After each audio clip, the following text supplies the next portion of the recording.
What if evil wasn't just lurking in the shadows, but right inside your own family farm? Welcome to The Dark and the Wicked, a spine-chilling tale where grief, demons, and family secrets collide in the most terrifying way. Get ready to dive into a countdown of dread that will have you looking over your shoulder all night long. The movie opens early in the morning at a rural farm in Texas, where we are introduced to an old woman who's doing some sewing, and while doing so, she's chanting some prayers. She hears some noises but ignores them and goes to look after her bedridden husband. We hear some wolves howling in the distance, and the film's overall atmosphere hints at the loneliness of the old woman, who also appears to be quite scared for some reason. We get to see the barn, which is just beside the old woman's house. There's a lot of sound coming from within, which also agitates the farm's animals.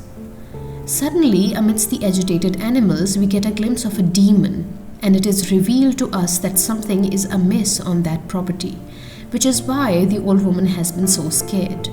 In the next scene, we see the old woman chopping some vegetables in the kitchen, and the chair behind her moves on its own, which was the working of the evil entity. And the next day, the old woman's children, Mike and Louise, arrive on the farm, who had come to visit their ailing father. However, from their interaction with each other and with their mother, it is clear that they are quite disconnected from each other. Moreover, the old woman appears quite cold towards her children, and she asks them to leave the property. It is possible that because the woman knew about the supernatural occurrences on their farm, she didn't want her children near the property. However, she tells nothing about the evil entity. Louise and Mike think that their mother is lonely and tired, and they are both guilt-ridden as they left their mother alone with their ailing father. That night, when Louise closes the door to their house, the door seems to open up on its own again and again. We get a glimpse of the evil entity which was present inside the house.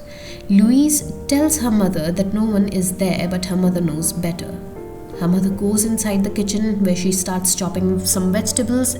She seems to suggest Mike that everything isn't right inside their house. She asks him to leave from there, but Mike ignores this. When Mike is gone from the kitchen, the chair in the room moves on its own. The old woman goes into a trance and starts chopping her own fingers and sobbing lightly while doing that. The next morning, the kids can't find their mother, and soon enough they discover her dead body inside the barn where she had hung herself. Here we understand how the evil entity works, how it uses someone's weakness to manipulate them into taking their own lives. Even after this unfortunate incident, Louise and Mike refuse to communicate properly with each other, and we can see how distanced they are from each other. Here, we are introduced to a man called Charlie, who was their neighbor, and Charlie was very upset when he came to know about the death of the old woman. In a sense, the old woman was his only friend in that secluded area. In the next scene, we see Mike and Louise's father's nurse, who tells the kids that sometimes their mother talked to herself and whispered stuff as if she was talking to someone. Louise decided to look after her father during the night, and she does this mostly because of her guilt because she left her parents alone. Louise goes inside her mother's studio, where she finds a wedding gown with her name on it, and she becomes very emotional. Later on, she tries asking Mike about their mother and speculates whom she was talking to, but Mike just ignores her. Next, we see Louise in the shower, and she hears some footsteps. She presumes it must be Mike, but when she removes the shower curtain, she sees her dad standing there, who had wide eyes. He pees himself, starts shaking violently, and growls, which scares Louise. When Mike gets there after hearing Louise screaming, they see that no one was there, but Louise was sure that it wasn't a dream.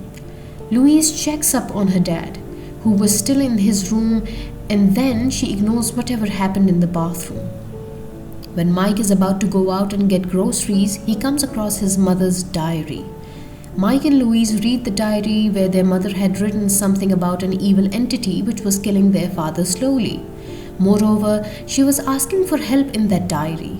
Mike and Louise try to make sense of all this information, and they also wonder about something that the cops told them.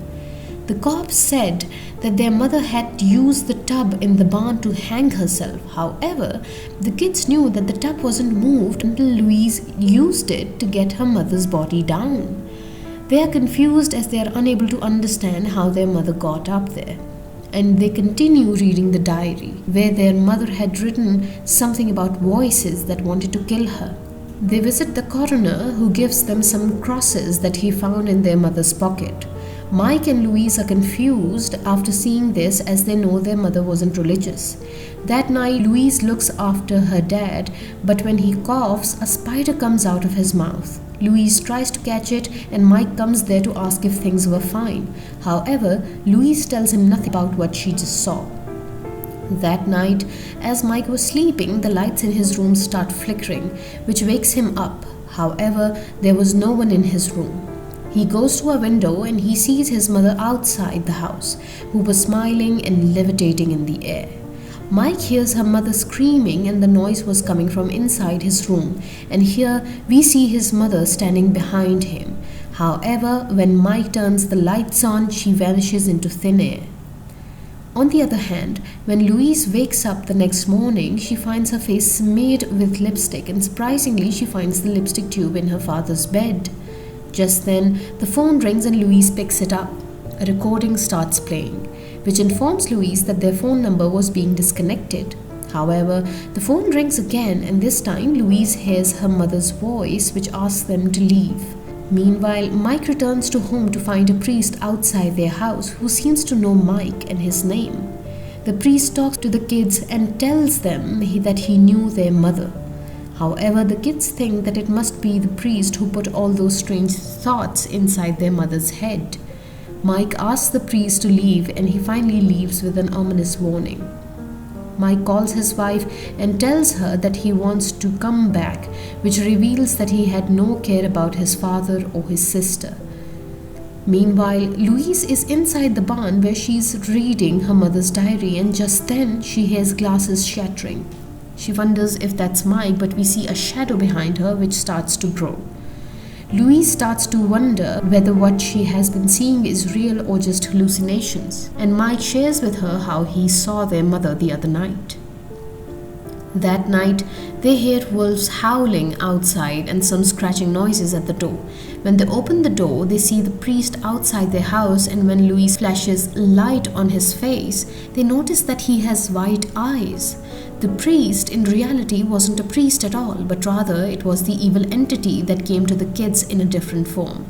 The entity growls, and just then the phone starts ringing inside the house, after which the entity vanishes into thin air. Mike asks Louise not to pick up the phone, and she hangs up the call and disconnects the line too.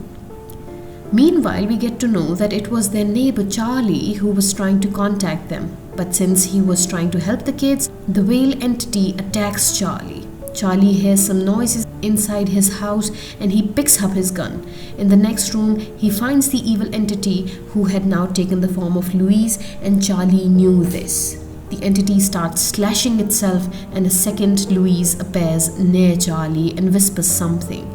This overwhelms Charlie and he shoots himself.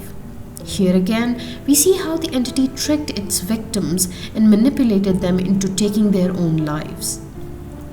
The next morning, the kids go out to check if there were any footprints which could prove that the priest was actually here last night, but they find nothing. They suggest that they should take their dad and leave from there and decide to get a doctor. Louise calls a number which was given to her by the priest on their first meeting to confirm whether the priest was real or not, and if he had any connection with her mother. However, the person who picks up the call asks her how she got the number. Something strange comes out of their conversation. The man says that he had a daughter called Louise who died by suicide, and Louise's voice sounds just like his own daughter. Anyway, Mike and Louise get a doctor, and he says that the kids shouldn't move their father as it's risky for him. Here, their nurse says that as long as a person has love and his family, nothing can harm him. Previously, we saw how loneliness and the lack of love drove Mike and Louise's mother to such a state. And the nurse's dialogue reminds us of the family's dynamics and how disconnected they are from each other.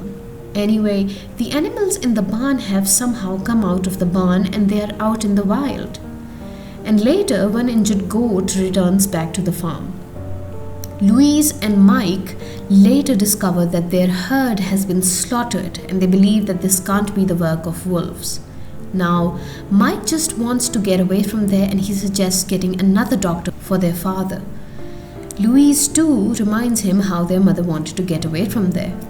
The kids make a bonfire and burn the bodies of the slaughtered animals.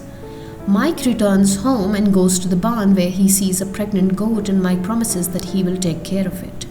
Mike starts opening up emotionally and he decides that he will stay here to look after things just like his mom. He also accepts in front of Louise that he's scared, but since Mike was breaking down emotionally, the evil entity takes advantage of his condition. Later on, Mike hears some noises inside the barn and he takes out a knife. He asks the evil entity to go away, but just then he sees his mother in front of him. She comes near Mike and this scares him. The evil entity in the form of his mother whispers something in Mike's ear and Mike is about to kill himself with a knife. However, he somehow stops himself from doing so. Mike goes into his room with the knife, now shaking with fear. On the other hand, Louise, who is with her father, hears some noises and we see the evil entity climbing onto their bed. Louise is scared of the noises, but when she gets up, she sees her father on the ceiling who asks Louise to get out of that house. Just then, Louise wakes up and she realizes that it was a dream. She checks her dad's pulse to make sure he's okay and then goes to meet Mike. However, she realizes that Mike has left the property. Louise is lonely and hurt, and at that moment she hears a knock on the door. She opens the door to find a little girl who introduces herself as Charlie's granddaughter, and she tells Louise about Charlie's death. The girl then goes on to taunt Louise and tells her how her father is rotting away. In reality, it wasn't Charlie's granddaughter, but rather it was the evil entity that had come to Louise in the form of a little girl to taunt and scare her. The entity vanishes into thin air, and Louise tries calling Mike, but the call goes to his voicemail. Just then, the nurse arrives, but Louise ignores her and tries calling Mike again. This time, Mike picks up the call and siblings have a spat. At the end of the call, Mike asks Louise to get out of the house. On the other hand, the nurse who had been listening to the siblings' conversation suddenly starts stabbing herself with her knitting needles. She hits Louise, that makes Louise unconscious and then violently kills herself. Meanwhile, Mike is back at his place where he sees his entire family dead. This overwhelms him and he slits his throat with the knife. However, just as he's about to die, he realizes that what he saw wasn't real, but rather it was vision, another evil trick of entity. Mike's family arrives just then and they watch Mike bleeding out. Back at the farmhouse, Louise regains her consciousness and apologizes to her father. She tries to leave the house, but when her father starts to cough, she returns again. She hears several voices, including Mike's, and just then her father starts coughing violently. Louise promises her father that she won't leave him, but he stops breathing. She hears her mother's prayer, and the evil entity that was possessing her father kills her from behind. And here's where the movie ends. So remember, when visiting Grandma's farm, if the chair starts moving on its own, maybe don't stick around for dinner and definitely don't ask for seconds.